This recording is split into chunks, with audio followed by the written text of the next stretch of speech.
Shalom à tous. Que la grâce du Seigneur Jésus-Christ de Nazareth soit avec vous. Alors, suite à notre grand programme, dont les affiches font déjà une lumière sur les réseaux sociaux, l'Église Sentinelle prophétique des nations est en train de rentrer à sa phase de bénir le Seigneur pour ses 1 an d'existence sur le territoire national.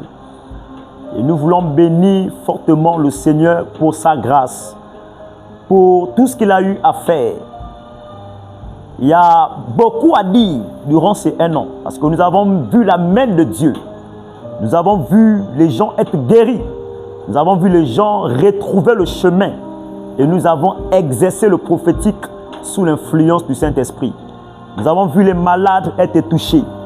Donc, ces 1 jour ne suffiront pas pour nous de dire combien de fois la miséricorde de Dieu, combien de fois la grâce de Dieu nous est parvenue. Nous ne sommes pas suffisamment outillés pour mériter la grâce de Dieu. Mais Dieu nous a fait cela par son amour.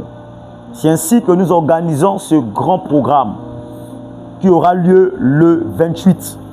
Vous voyez par cette image, c'est l'image du programme qui sera affichée dans tout le Grand Libreville et précisément dans toute la grande commune d'Akanda. Et nous recevons un homme de Dieu, un père, le patriarche, révérend apôtre Na Johnson, fondateur des églises Meva et président de la pastorale d'Akanda. Nous le recevons ici au sein de notre église ici.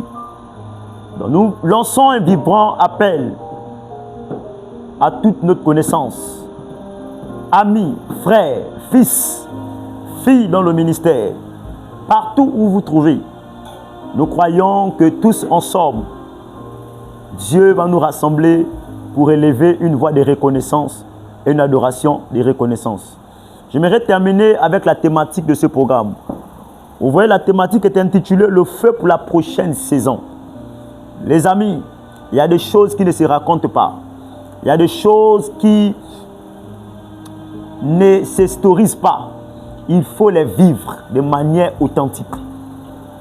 Nous voulons, pas seulement l'Église, mais tout le corps du Christ puisse bénéficier de ce feu. Parce que, avant de parler d'un feu collectif, on parle d'abord d'un feu individuel. Viens afin d'être attisé par le feu de l'esprit, pas par le feu d'un homme. Viens avec quelqu'un, venons tous et soufflons la première bougie de cette vision. Que Dieu vous bénisse. Shalom.